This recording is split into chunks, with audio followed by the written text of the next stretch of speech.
5 கிலோவாட்டுக்கு மேலே நீங்கள் போட போகிறீங்க அப்படின்னா, மானியம் திட்டத்தில் வாங்கக்கூடிய சோலார் பேனலை விட, அதோட நேரடியாக நம்ம கமர்ஷியலுக்கு யூஸ் பண்ணக்கூடிய சோலார் பேனலுடைய விலை கம்மியாக இருக்கும்.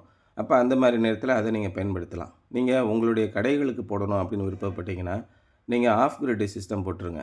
அது வந்து ஆன் கிரிட் சிஸ்டத்தால் ஏற்படக்கூடிய இழப்புகளை உங்களுக்கு சமாளித்து கொடுக்கும்.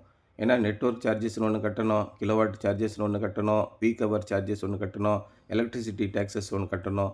இந்த மாதிரி பகல் நேரத்தில் நீங்கள் உற்பத்தி பண்ணக்கூடிய மின்சாரத்தில் 60% தான் உபயோகிக்க முடியும். 40% எக்ஸ்போர்ட் பண்ணணும். எக்ஸ்போர்ட் பண்ணிட்டீங்கன்னா ரூ. 3.57 தான் ஒரு யூனிட் கொடுப்பாங்க. நீங்கள் டைரெக்டாக யூஸ் பண்ணிங்கன்னா கமர்ஷியலுக்கு ரூ. 12.75 வரைக்கும் நீங்கள் சேமிக்கலாம்.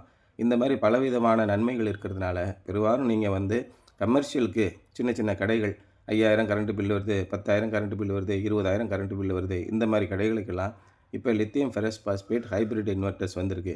பேட்டரிக்கும் 10 வருஷம் வாரண்ட்டி, இன்வெர்ட்டர்ஸ்க்கும் 10 வருஷம் வாரண்ட்டி. அந்த மாதிரி சிஸ்டம் நீங்கள் போடும்போது நிச்சயமாக உங்களுக்கு 100% பெனிஃபிஷியலாக இருக்கும். போடக்கூடிய முதலீடு வந்து ரொம்ப குறைஞ்ச காலத்திலேயே எடுத்துடலாம். ஒரு 4 வருஷத்துலேயே எடுத்துடலாம். அதேமாதிரி கமர்ஷியல் எஸ்டாப்ளிஷ்மெண்ட்டாக நீங்கள் இருந்தீங்கன்னா, அதில் 10% வரைக்கும் ஜிஎஸ்டி இன்புட் கிரெடிட் எடுத்துக்கலாம்.